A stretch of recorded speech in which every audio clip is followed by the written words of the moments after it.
భాగ్యనగర్లో గణేష్ నవరాత్రి ఉత్సవాలు అంగరంగ వైభవంగా నిర్వహిస్తున్నారు. మన ఇప్పుడు ప్రసిద్ధిగాంచిన బాలాపూర్ యొక్క గణేష్ మండపం వద్ద ఉన్నాం. ప్రతి సంవత్సరం లాగానే ఈ సంవత్సరం కూడా అక్కడ ఎంతో ఘనంగా స్వామివారి ఉత్సవాలు నిర్వహిస్తున్నారు. ఈ సంవత్సరం మన యాదాద్రి భువనగిరి జిల్లాలో ఉన్నటువంటి స్వర్ణగిరి దేవాలయం యొక్క నమూనాతో అక్కడ గణేష్ మండపం ఏర్పాటు చేశారు.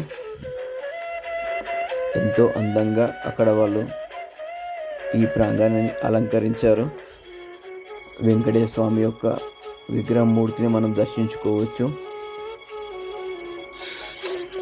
ప్రాంగణాన్ని బాలాపూర్ స్వర్ణగిరిగా వారు నామకరణం చేశారు.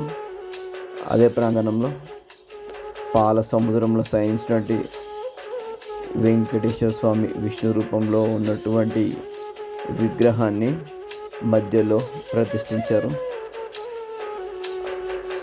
ఆ ప్రాంగణానికి వెళ్ళిన వాళ్ళు స్వర్ణగిరిలో ఉన్నామా లేక బాలాపూర్లో ఏర్పడిన స్వర్ణగిరిలో ఉన్నామా అని తేల్చుకోలేని విధంగా అక్కడ ఒక ప్రాంగణాన్ని వారు అందంగా తీర్చిదిద్దారు. ఆ ప్రాంగణం గుండా వెళ్ళి మనం బాలాపూర్ గణేషుని యొక్క ప్రాంగణానికి వెళ్తాం. ఇప్పుడు మీరు చూస్తున్నది బాలాపూర్ యొక్క విగ్రహం, గణేష్ మూర్తి.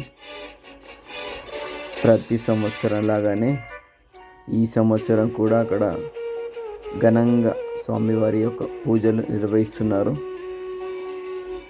ఆ యొక్క ప్రాంగణానికి మన జంట నగరాలతో పాటు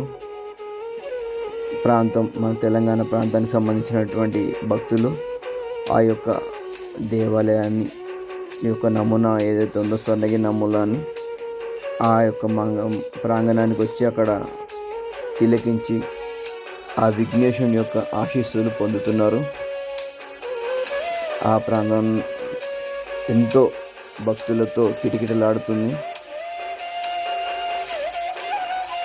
అక్కడ ఉత్సవాలతో పాటుగా స్వామివారి యొక్క లడ్డు వేలం, దేశంలోనే ప్రసిద్ధిగాంచిన లడ్డు వేలాల్లో అదొక లడ్డు. నిర్వాహకులు ఆ ప్రాంగణంలో సాంస్కృతిక కార్యక్రమాలు, సేవా కార్యక్రమాలు మరియు ఆ యొక్క ప్రాంతానికి సంబంధించి అభివృద్ధి కార్యక్రమాలు నిర్వహిస్తూ ఆ గణేష్ మండపం దేశంలోనే ఒక ముఖ్యమైన మండపాల్లో ఒకటిగా మనకి దర్శనమిస్తుంది.